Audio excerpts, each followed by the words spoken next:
एक बार एक बच्चा भगवान से एक ऐसा गैजेट मांगता है जिससे वो कुछ भी कर सके और अचानक से कमरे में बहुत ही लाल रोशनी हो जाती है और बच्चा ऊपर देखता है तो ऊपर से एक गैजेट उसकी तरफ आ रहा होता है। गैजेट को आते देख बच्चे के चेहरे पर खुशी आ जाती है। बच्चा गैजेट को हाथ में उठाता है और उसे देखने लगता है और फिर उसको टेस्ट करने के लिए वो आइसक्रीम की मांग करके उसका बटन दबाता है। अचानक कमरे में रोशनी होती है और एक आइसक्रीम उसके हाथ में आ जाती है। आइसक्रीम देखकर बच्चा खुश हो जाता है और उसको खाने लगता है। उसे बड़ा ही मजा आता है आइसक्रीम खाते हुए और वो उछल कूदने लगता है कि अब वो कुछ भी पा सकता है। उसे बहुत ही आनंद आ रहा होता है। वो फिर से एक और विश मांगता है। इस बार वो पेंसिल मांगता है और बटन दबाता है। बटन दबाते ही उसके सामने पेंसिल आ जाती है। पेंसिल देखकर वो फिर से चौंक जाता है। अब उसको पता चल जाता है कि मैं कुछ भी विश मांगूंगा और बटन दबाऊंगा तो वो चीज आ जाएगी। तो वो अपने बचपन के ड्रीम को पूरा करने के लिए बटन दबाता है और डिज्नीलैंड में जाने के लिए बोलता है। बटन दबाते ही कमरे में फिर से रोशनी हो जाती है और बच्चा डिज्नीलैंड पहुंच जाता है। डिज्नीलैंड पहुंचते ही उसे बहुत मजा आता है। वो वहां पर खेलता है, कूदता है, साइकिल चलाता है, बहुत मजे करता है, एंजॉय करता है।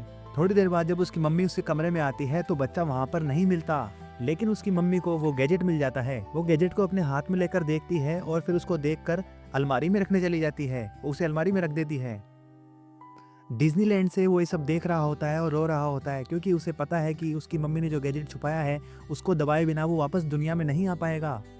धीरे धीरे रात होने लगती है और डिज्नीलैंड खाली हो जाता है और फिर बच्चा भगवान से प्रेयर करता है कि वो उसको वापस घर भेज दे, लेकिन बिना गैजेट को दबाए वो वापस नहीं जा सकता था। उधर उसके मम्मी पापा और उसका छोटा भाई उसको पूरे शहर में ढूंढते रहते हैं लेकिन वो कहीं भी नहीं मिलता। वो लोग हार कर घर आ जाते हैं और उसकी माँ बैठकर रोने लगती है कि उसका बच्चा कहाँ गया। वो रोते हुए अपने हस्बैंड को बताती है कि उसे उसके रूम से ये गैजेट मिला था। इतनी देर में उसके पापा उस अलमारी को खोलते हैं और गैजेट को निकालते हैं और वो गैजेट का बटन दबाते हैं। जैसे ही वो बटन दबाते हैं बच्चे को पता चल जाता है कि अब वो वापस आएगा। ये देख वो बहुत ही खुश हो जाता है। अचानक से एक लाल रोशनी होती है और वो वापस अपने घर आ जाता है।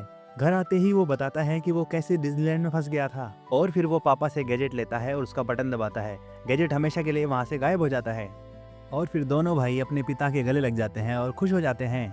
उसके बाद वो भगवान से कुछ भी ऐसी चीज नहीं मांगता और जो उसके पास होता है वो उसी से खेलना शुरू कर देता है। ये देख पूरी फैमिली खुश हो जाती है। अगर आपको भी कहानी अच्छी लगी तो सब्सक्राइब कर दीजिए प्लीज।